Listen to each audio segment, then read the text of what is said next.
أعوذ بالله من الشيطان الرجيم. بسم الله الرحمن الرحيم. الحمد لله والصلاة والسلام على رسول الله. البيامي باب أصول الفقه. donc asigi sabanan sen fɔlɔ la an ye kalimatul fiqh kalimatul usul an ye olu kɔrɔfɔ lugatan wa istilahan kɔfɛ al ahkam al taklifiya al wad'iya o fɔla filanan la donc bi ye sabanan ye wa hali naaninan yɛrɛ fana bɛna kɛ donc bi ta bɛna kuma min kan an b'a daminɛ wal ilmu lafzun lil umumi lam yukhas lil fiqhi mafhuman bal lil fiqhu akhas وعلمنا معرفة المعلوم إن طابقت لوصفه المحتوم. D'abord an kan ka min lɔn munna ni yɔrɔ in kan ka kalan ni yɔrɔ in kalan dulonni bɛ fiqhu taarifu le la yɔrɔ min na an ka fiqhu taarifu an ko الفقه معرفة الأحكام الشرعية التي طريقها الاجتهاد معرفة نقصن ما تكون بيننا فهمت المعرفة بمعنى العلم donc an ka fiqhu taarifu ni lɔnni ye fo an ye kuma lɔnni kan puisque lɔnni a suguya ka ca fahimta voilà donc lɔnni a bɛna a fɔ o ye al-yaqin o ye dɛngɛniya ye sisan lɔnni ɲɛsin fan na fɛn dɔw bɛ yen o bɛ jate i n'a fɔ lɔnni kunnakari i n'a fɔ lɔnni tana i n'a fɔ az-zannu الوهم يعني الشك فهمت العلم واليقين الظن وبي الوهم وبي الشك وبي donc sisan fiqhu ta'rifu la an ka ma'rifa fɔ est ce que ilmu al-yaqini le ou bien ilmu zonni le shaku kɔni tɛ wahamu kɔni tɛ mais yalon ka fɔ fɛn dɔ bɛ a bɛ wele ko al-wahm dɔ bɛ wele ko الشك فهمت هذا وقلت أقول والعلم نفر اللوني لفظ كما كان لي للعموم لابولي يعني لفظ للعموم كل لفظ عام العلم لفظ عام نفر كل لوني كما كان دولي أبي لابوني كي أبي كفولي qui a un sens général avec 20 chamanta لم يخص يعني لم يخصص أما كرنجرين للفقه فقه دروني فقه كلينتي لوني لوني سويا كاتشا فقه لوني دولي فقه كلينتي لوني فهمت مفهوما فهميالا لم يخصص للفقه مفهوما أي لم يخصص مفهومه للفقه أو لم يخصص العلم لمفهوم الفقه أما كرنجة فقه درون فهمياي بل أقمت الفقه فقه أخص وكرنجة نكتمه لوني كان نحو لوني صرف لوني فقه لوني usul fiqh loni qawaid fiqh loni suwa kacha mais fiqh ya adoli yale krengen be loni buna kono kateme kalmatu ilm kan wadi hada naam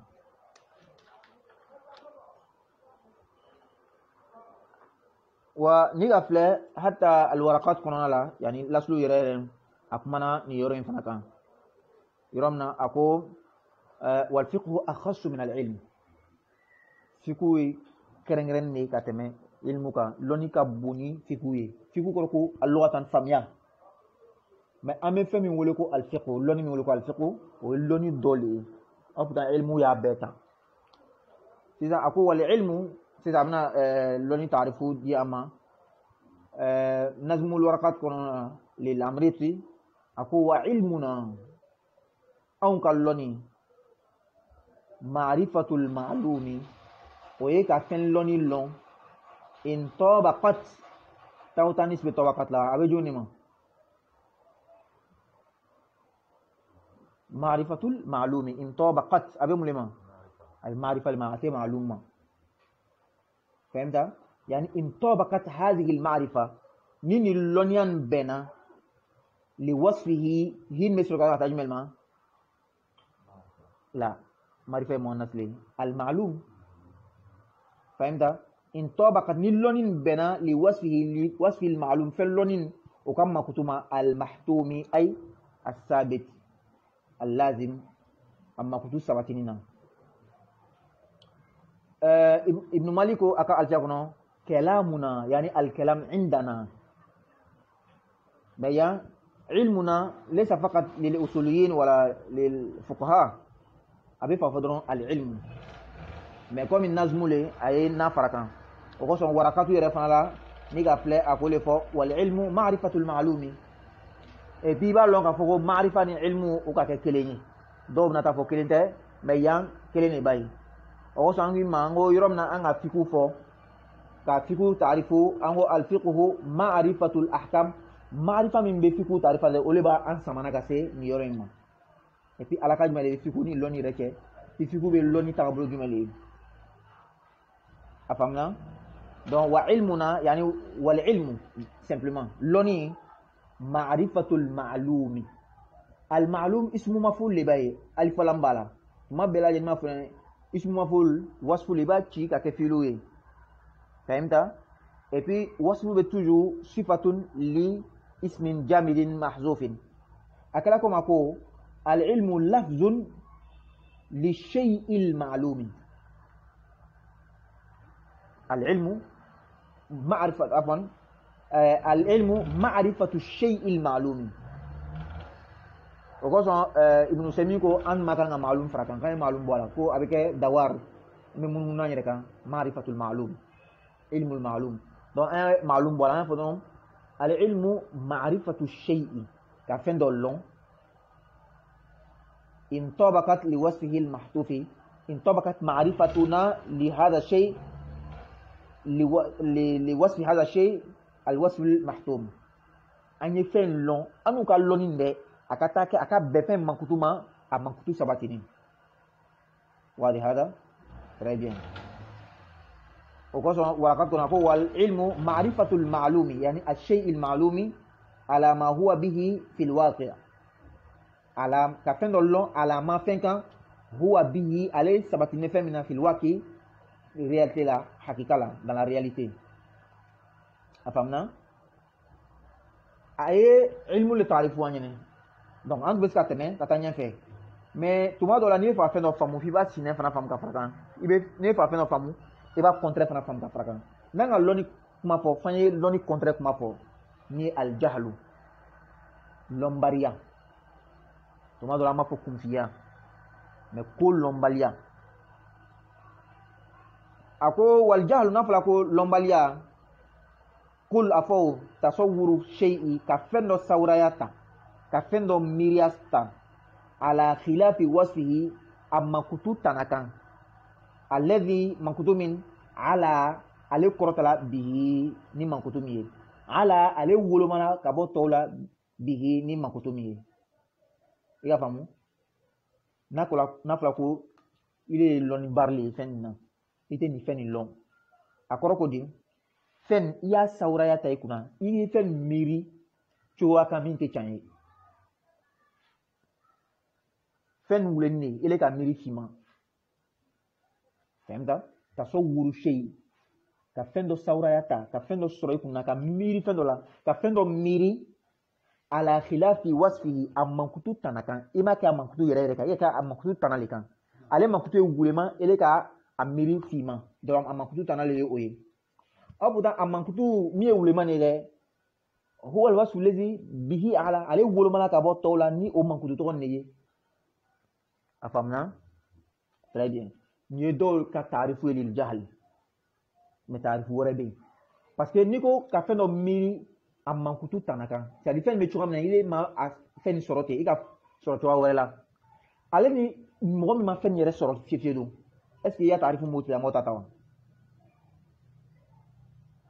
nango ima ko niemule iko malon nango ima kitabu mingolote nango mule ni iko montrule kitabu le mais il ko montrule c'est que taso wartahu ala khilafi wasfihi ika miri amma kutu tanakan mais nungi ma ko niemule iko malon est-ce que miri ayre tawa donc ka jahlu tarifu folonna do ma son alema o ko son tarifu flana do be ako waqila do ko haddul jahli loni baria kunfiya a tarifu haddu ko tarifu anyafo aka definition faqdul ilmi faqdu ko adamul ilmi loni tanya loni baria ima loni fiu donc ni ga tarif to ko ni li kan parce que ni ka kitabu ni rango mule iko malon lon baria le fak de ilm ni ga kitabu ni la ngo mule ni iko montrule fak de ilm parce que ima a yere resoro femda naam sisa ako qad ibeta tanya feting qad hakikala summiya yani summiya al jahlu kunfiya lon baria tolala basiton ko lon baria gansan amna fote al basit yani ak gansan wala ma mimma signon kan bali ani murakkaban atolla fatuni ko al murakkab min sila kan summiya ro nya iba fodron yang kasimul jahlu ila basitin wa murakkabin. Jadi ni ka tarifu flanan ta oli billah si taksimu ton ma ni ka tarifu folota ale ka kelen drope ta al murakkab tasawuru shela khilaf wasfi o yake murakkab li mais ni ka tarifu nyanaman bon olu ka tarifu ko nyanamale ka fo faqdul ilm yani adamul ilm imalon wala ale bitlan ka tlan rofla sisan imalon to gadme imalon fiewa wala ma imalon passé ima as-sawaba yresoro wadi hada abi famna naam donc qad summiya al jahlu confiant tolala ni katlan rofla ka kele ko basit ka kele ko murakkab tlan rofla ne be abe dona ta'rifu flana ne ko tisa do ta'rifu folon kono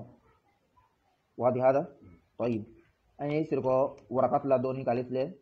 ako wal jahlu tasawwur shay ala khilaf ma huwa bihi fil waqi o ben ta'rifu folon na nazmu kono la ko kene donc wal ilmu daruri ce qui veut dire que warakat kono la ama ta'rifu flananta aka ta'rifu folon don dita donc amritu le ka ta'rifu flanan frakan wal ilmu daruri al ilmu yanqasimu ila qismain taksimu flanan wara be nyefe Sheikh Juwayni ko le fo mais ta'rifu al basit wal murakkab Juwayni ma le fo fahimta akan kom amriti ko fara ak kitabu kan nam amitra basituhu sisa nafala ko al jahlul basit confiant signon kan bali confiant miye kun kelen ibe sa fote isa basitu fana ko miye kun kelen fi kulli ma owe fin tahta thara mime dugu koro akala ko abe al jahlul basit le fola ka jahlina لكل ما تحت الثرى أو في كل ما تحت الثرى فم دوكو نام مالون أمالون تقعد ملا كونكل لومبا يلوا ولا ما كونفلا يعني سينيونكا لومبا يلي نفهم دو دوكو أن ما بركاية أما دو بنا جملة كونكو نيجي ما نيمو كتابو نيمو نيجا كتابو نيمو نيمو لي إكو مالون أو لومبا يلوا ولا ما نو موليني iko portable pourtant kitabule fembe du ko nan talon o ye kunkele lon bariali amalo do no ka boka banya ko talon amade ka ye en talon fahimta do yoro na ko basitu fi kulli ma tahta sara aka basitu le ta'rifute al basitu al jahlu al basit fi kulli al jahlu li kulli ma fi tahta sara afamna esa ka yoron famu yoron ma famu albi akollon bariya itlanga tatlan roflan kele me kun kele sadiga ima fen kele ni long abana mais yan murakkab la ima fen fla le long ima fen yere long et puis les malon qui malon iga famu sisa lon bariya kun kele ako ole tarifu jama mais tarifu kecho anini janto kuma na nyami ma ako basituhu fi kulli ma tahta sara kuma koroko basitul jahli huwa al jahlu lima fi tahta sara et puis aller misali akele drobelien ko ima ye fami me du kono anta long no ka boka irana ima de ka petrole no ka petrole boka irila esi no ka petrole boka irina fo jamalia e malon muire le petrole ima fo shenkele malon wadi hada سيزان أكو والتركيب يعني الجهل المركب نفرقه lonni bariya mais min sigine ñon kan fi kulli ma tusawwira yani khata'a iga fe min sawrata galuna ele tun fe o be fe min wule papaye o wa ko ka ko ta ila iko papaye donc non seulement ele malon ka fo papaye te et puis yere malon fa ko malon ko papaye te avec flan wadi hada no ka pétrole ta ila ele ma de ka pétrole yi mira foi di kono no ko mule ba fo talon ole albaseke aka misala di mat fi tahta sara wale kelente absa ke sans fin absa ke uta tu kono obita ñanama fen do ta ila ko ñanama fen mule ni ikon talon mais il est tout fait mi wule ko wara o tala ka taga waran kala taga yirila iko wara ale jahal murakable imal lon ko wara le parce que waran kala ni dal mais lu fait wara le et puis yere malon ko malon fana فهمت هذا نعم سيزا والعلم نفل اللوني يبتata نفي يحصل أبصره إما يعني soit باضطرار ضروري بلوما اضطرار كلها ضروري الله سليك اضطرار أني توفر لك تون الله سليك تالي اضطرار نيجا إني تنبأتو ضرر وبفعل ما ضروري أو ولا ما إبتata حاصلين ولا سبب من نسخاني نمتى سبباي يبقى حاصلون فهمت يعني أو ولا ما العلم حاصل لون مسرو باكتساب نينيني ni jijaye akala ko miya ako loni mitlanga tatlan rofla loni min dorula loni yani iyere tanyini abena isiko talla quoi lon to ka jale wa majaye be lon to soro ani loni sugu aflana ni manyini ta soro afamna طيب اقول فنا فو ورقات كنا والعلم الضروري ما يلقى ضروري فو امريتي تبي فاتك اكلموا تسافر ضروري الناس بيكونوا اكو اضطرار والعلم الضروري ما لا عليه تعريف للدلاله شنكلين نوته اكلكم تبي فالعلم ينقسم الى قسمين الضروري والاكتسابي او المكتسب طيب سيبنا كيغي بتعرفه فالاول فلو كالمستفاد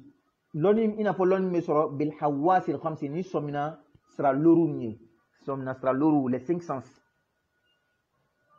سمنا سرا لورو مسرو توادنا بشامي نسونسوني إيجا فين سونسوني با كاسا سرو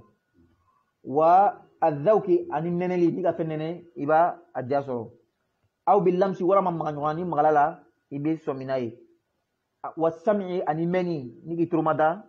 من كان إبا سرو والإبصاري أني يلي les 5 sens فهمت؟ أفهمنا؟ très bien ثم أكوفي التالي تالي كروكو ميم تولا فلوينا أما فو ينفع كو فالأول وا donc فالتالي ميم تولا فلولا يعني فالثاني أفلانا أو الآخر ما كان موقوفا من لونيني على استدلال دلو جوكا ولا ما دلو نيني كان aka ilmu daruri ni ilmu almuktasab li ta'rifu ilmu daruri ilmu min dorla lonni yani ilmu min lonni min nate nyini abe soro ajale ya majaye lon to bila ni imagala fena naka kala wala manaka suma est-ce que o lon to be nyini lewa ate nyini abila le ting ni fen kasaka go wala makasaka di o be nyini lewa te nyini abila teni ka fen ye akan wala mamany o te nyina ni ka fen nene aka kuna ka timi lonte mi menyini ko tanke ni matra jamia la yiti suko ale soro tente ni tasma blalesan abi jeni o te lon ni tay wadi hada abafu alma al ilm ad-daruri mais al ilm al muktasab loni min ni ma nyani ta soro afamna akale le fo ako wat summa tali aflana mi ilm muktasabi ما كان موقوفا من لوني جونيني على الاستدلال دلوني كان على الاستدلال دلو جوكان ولا ما على الاستدلال نيني كان باسي ننتلا ورقات يا كورونا ابرا فودي واما العلم المكتسب لوني من فهو الموقوف ولا من جونيني على النظري فليلا فليرين كو سيغسيغلي فيا سيغسيغلي والاستدلال أني دلوجو فهمت دوبا الاستدلال فوق والدليل أني دلو يره فو دلو لكاكي علوننا nga abina الاستدلال علي أني النظر فلا بتعرفه نظم الورقات كنا أماكما النظر كنا أكما الاستدلال كلينيكا فهمت نعم سيسا أكو وحد الاستدلال يعني وتعريف الاستدلال دلوجو تعريفه كل أفو ما فين يجتلب أسبن متنين نسخة شمان كنا يجتلب كاكي مبني للمجهول واضح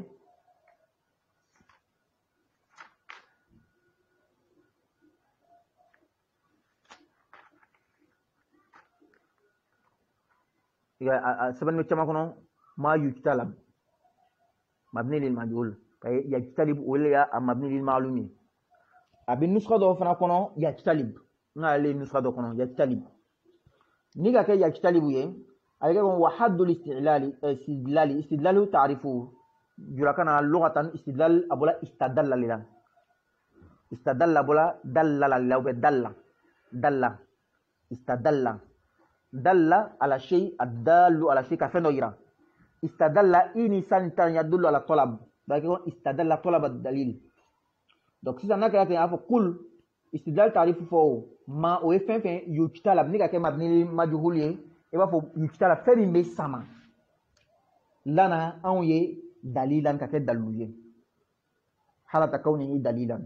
كدلوية مرشدا من بيلاك لما فين تلبا مننا نيجا كي يجتلب وحد الاستدلال دلوجو كل ما فهمي يجتلب دليلا مي دلو سما لنا كدي أو ما مرشدا دلو من بيلاك أو لما فين تلبا مننا واضح أنت ورقات كنا أكودي والاستدلال ترى دليل خلاص dalu ñini ni fen akay wala ma amman be dalu ñini ka jo akakanya kan wala ma akamanya kan wala istidlali ini sani tafana bolo irana sorfula fahimta donc yatlubu aw yajtalibu yajlibu akala ko fana ape fa fo wa hadul istidlal ma yajlibu lana dalilan min be dalu sama kadi awma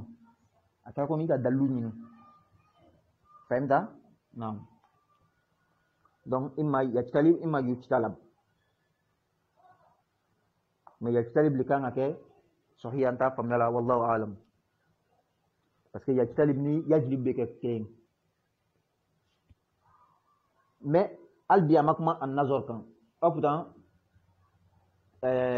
ورقات النظر والاستدلال فور اصلا النظر لا تعرفه نعم أكمل النظر كان سانفي أقول والنظر هو الفكر في حال المنظور فيه النظر فلري كروكودي الفكر كميري في حال المنظور فيه إبي فهم فللا وكلا حليالا donc ما دولي بفهم فللا كميرا لك لوني سو أني كدلو جو أكان تكلين وكوس النظر ني الاستدلال تكلين سيزا أبنا كما الدليل يلك فان ورقات كنا والدليل هو المرشد الى المطلوب فمن بي كاندا كتاغا نيني فما ولي دلوي حتى ني مغو بلالاي كتاغا يرودو يلا علي بي كدلوي باسا بلاي كي كاندا كتاغا يكان نيمي تاما le guide mais dalil koroko la preuve c'est ça atotora azonnu ani ashak wa zonnu nafala ko zonnu arab kana jurakana amafo miriam zonanta hokeza zonna fatu amafo gunga jigiya azunnu ka kala mi jigitin fahimta ajulaka na nyo bla antana arab kan yi amma ko balilla donc nafla ko azonnu tajwizu mri'in tajwizu masdar le tuma jama mazar famya ka gbele mo ma iba ke fiole ebe an yujawwiza imru'un yujawwiz abula jaza yajuzu la mogodo ka dagali ke amreni fen flala aka fen flala dagani abisa ken ya abisa ken wala man abisa ken sa donc flale fen fla murajjihan abe gliya bagaye li ahadil amrayni fɛn fila dɔ la kelen na ko a bɛ fɔ olu ma ko zɔnnu a nana walama man na dɔn fɛn fila mɛ ka kelen giliya ka tɛmɛ kelen kan ni a ma na dɛ o de ka gbili ni a nana nin ye ou bien a nana o de ka gbili ni a ma na nin ye o b'a fɔ ale de ma ko a zɔnnu est-ce que ka nin yɔrɔ faamu parce que ni ko a nana a ma na et puis i ma se ka a fila si giliya a bɛ fɔ ale ma a shak wa a bɛ fɔ olu ma ko siga donc figu kɔnɔ tuma dɔ la ne ko i kɔni ka ka seji ta mais est ce que nɔgɔ nana bɔ la walama nɔgɔ ma bɔ la i siga la a bɛ se ka kɛ zɔnnu ye nɔgɔ bɔra walama nɔgɔ bɔra mais kelen ka gili ni kelen ye nɔgɔ bɔra walama nɔgɔ ma bɔ la i yɛrɛ ma se ka siɲa sɔrɔ kelen ma giliya ni kelen ye a fila bɛɛ kɛra kelen ye est ce que i bɛ kuma faamuya donc wa zɔnnu n'a fɔra zɔnnu tajwizu mri'in mɔgɔ dɔ ka fɛn dɔ a ka mɔgɔ dɔ ka dagali kɛ a mara ni fɛn fila la naani nabaliya misala bolo ma murajiya nka ale giliyabaga ye li ahadil amrayni fɛn fila dɔ la kelen a nana walama ma na ne kɔni m'a lɔn ne sigala fila la mɛ n kɔni k'a lɔn a ka nali kan ka bonya ka tɛmɛ a ka nabaliya kan a bɛ fɔ o de ma ko a zɔn sisan ni a ka nali de ka gbili n'a nabaliya ye nabaliya in fana tɔgɔ dɔ bɛ l'ale la o b'a fɔ ale ma a ko farajihu i ka min giliya dɛ alimakuru min ko fɔla aw yusamma zɔnna o b'ale wele ko a zɔnnu wa tɔraful marjuhu tɔ kelen min ni giliya kɛla ale kan n'ale ma giliya dɛ yusamma wahma o b'ale wele ko alwahmu jɔyɔrɔ kan tuma dɔ an b'a fɔ kunnakumali donc i ka miiriya min ta min tɛ sababa ye i ka miiriya ta min tɛ sababa ye mais yan miiriya fila a nana walama ma na nali de ka gbili fɛ nabaliya nin de man gbili nabaliya nin de bɛ wele ko alwahmu nali min ka gbili an b'ale wele ko a zɔnnu wa shakku n'a fɔra siga tahriru o de sɛbɛn bɛ yan mais maa la n'ale bɛ kɛ sababa ye min kan ka kɛ sababa ye o de ye tajwizu wa shakku n'a fɔra siga tajwizun ka dagali kɛ mun fɛn na a ma mafulu bi fɔ donc wa yajuzu hasul mafulu bi lil umum a bɛ bɛn bɛ mafulu bi cɛ ka bɔ kuma ka labɔli kɛ donc tajwizun ka dagali kɛ an b'a fɔ amrayni fɛn fila la bila rujhani n'a ma kɛ ni gbiliya kɛ ye i ma si gbiliya a bɛɛ bɛ niveau kelen a bɛ fɔ olu ma ko siga n'o tɛ ni sigala fɛn dɔ la fɛn fila la kelen ka gbeli kelen o t'a fɔ ale ma siga wala a zɔnnu na bila rujhani n'a ma kɛ ni gbiliya li wahidin kelen yɛrɛ la haisu yɔrɔ la walama haisu ko sabu istawal amrani fɛn fila bɛɛ kɛra kelen a bɛɛ niveau kelen i yɛrɛ ma lɔn juma ka gbeli ni juma ye a faamuna donc naktafi bi hadal qadr sisan an bɛna mun de fɔ ka kuma laban fiku ye lɔnni le ye k'a fɔ yaqin de 100% siga den kelen yɛrɛ ta la ou bien fiku ye hakili jagabɔ le ye hakili labaara le ye i bɛna bɔ ni kiti min ye ale de giliya i fɛ n'o tɛ miiriya wɛrɛ bɛ yen dalilu bɛ se ka sɔrɔ a la mɛ o ma giliya i fɛ i ka fiku fanba b'o le ye fiku fanba b'ale ye mais ça dépend de fiku dalilu fiku dalilu bɛ sama mais kitabi wa sunna kuranna la hadisa la fiku dalilu min bɛ sama ka bɔ kuranna ni hadisa la n'a kɛra mujma'un alayhi ko bɛɛ bɛnna kan miiriya tɔgɔ silama bɛɛ bɛnna kan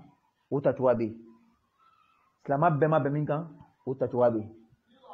ni min nasi gɛma tɛ kuranna kɔnɔ a tɛ hadisa kɔnɔ la n'a kɛra kiyasu ye o tacogoya bɛ yen al-istishab bɛ yen amalu ahli madina bɛ yen qawlu sahabi bɛ yen al-maslahatu al-mursala wala la o bɛ yen saddu zara'i bɛ yen fathu zara'i bɛ yen wa ma ila dhalik donc i ye lɔnni tacogoya lɔn mɔgɔ min fana b'a fɔ ko fikiru zɔnnu le ye ko an tɛ se ka baara kɛ ni zɔnnu ye c'est que i ma foyi faamu lɔnni na i ye fɛn ɲɛɲini ka don a bon kɔnɔ ka sɔrɔ ka faamu n'a fɔra zɔnnu kɔrɔ jumɛn de b'a la ani ile a zɔnnu ye kelen ye wa wadi donc naktafi bi hada qadr